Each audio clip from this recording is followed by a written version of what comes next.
انداز دیکھیے، ارشاد فرمایا والعصر، رب فرماتا ہے مجھے زمانے کی قسم ہو۔ اللہ کو بھی قسم اٹھانے کی ضرورت ہے،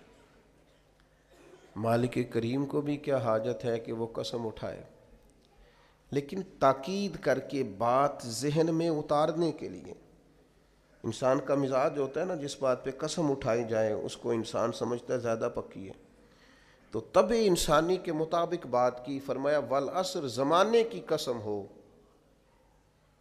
انسان کو پیدا کرنے والا رب قسم اٹھا کے انسان کی ایک بات کرتا ہے،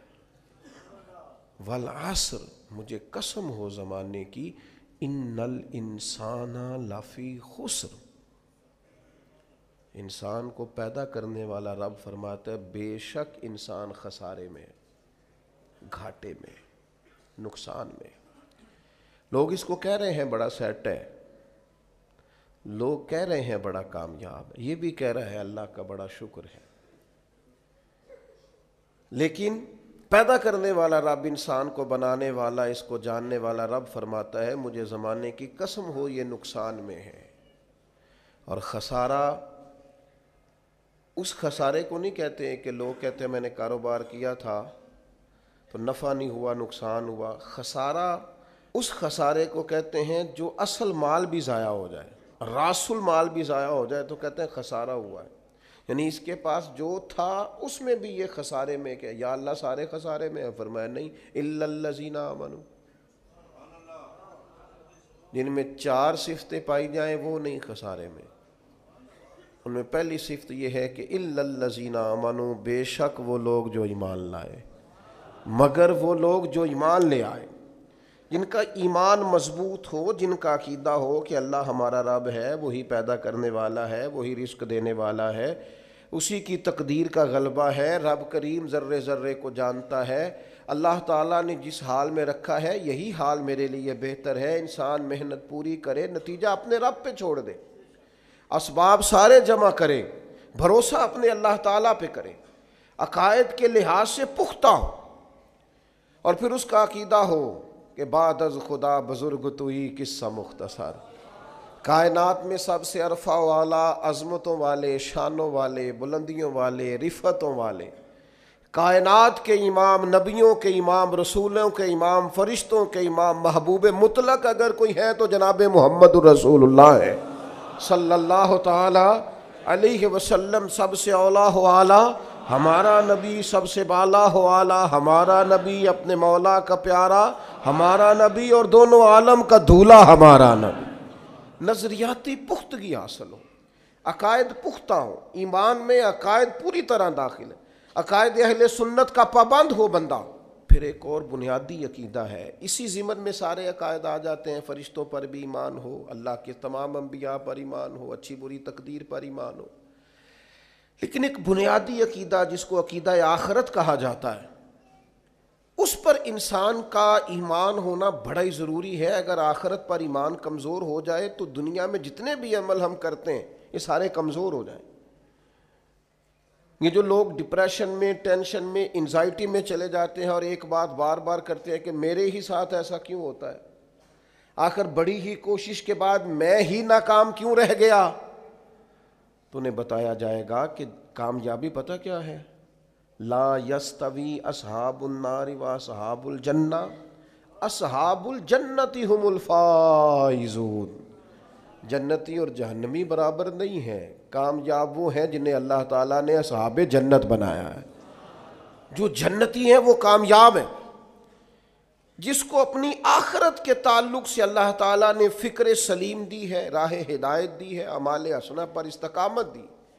اور وہ سمجھتا ہے کہ میں محنت اپنی آخرت کو ٹھیک کرنے کے لیے کر رہا ہوں، جد و جہد میری اپنی قبر کے لیے، حشر کے لیے، آخرت کے لیے۔ آخرت پر جس بندے کی توجہ ہے وہ بندہ کامیاب ہے۔ اس لیے دنیا میں اگر دنیاوی طور پر کوئی ناکامی آ بھی جائے تو کوئی اتنی بڑی ناکامی نہیں ہے، اس لیے کہ اصل کامیابی آخرت کی کامیابی۔ تو عقائد مضبوط ہوں، اور پھر عقائد اہل سنت کی پابندی اس کے پاس موجود ہو، نہ رفض کی طرف اس کا رجحان ہو، نہ خارجیت کی طرف اس کا رجحان ہو، اس کے نظریات ستھرے ہوں، اجلے ہوں، خوبصورت ہوں، وہ رسول پاک کی ذات گرامی کی پوری غلامی کرنے والا وہ شخص،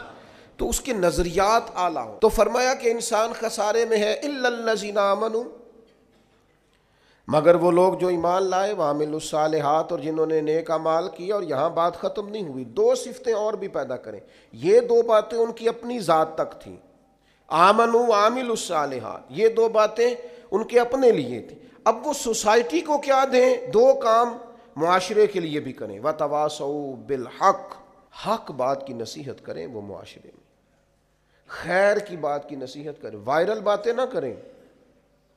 کہ آج کل یہ موضوع چل رہا ہے تو ذرا میں اس پر بولوں گا تو کچھ ویوز میرے بھی بڑھ جائیں گے،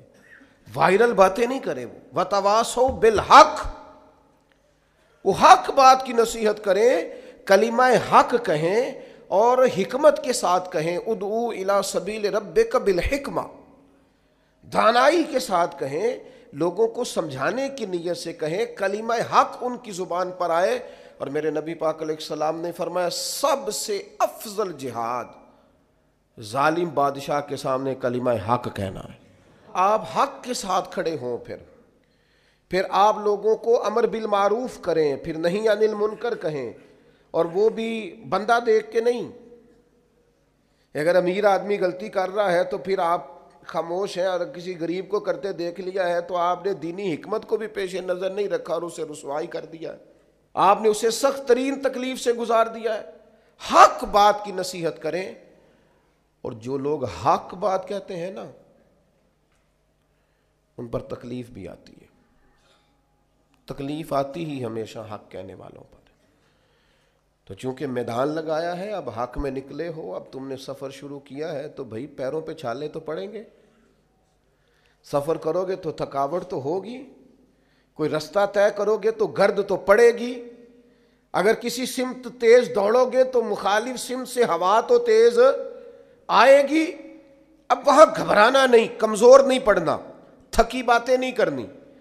اب ایسا نہ ہو کہ تم نے معذرت خواہانہ رویہ اختیار کیا، وتواصوا بالحق وتواصوا بالصبر، وہ حق بات کی وصیت کرتے ہیں اور ایک دوسرے کو صبر کی تلقین کرتے ہیں۔ چار صفات پیدا کریں تو خسارے سے بچ سکتے ہیں۔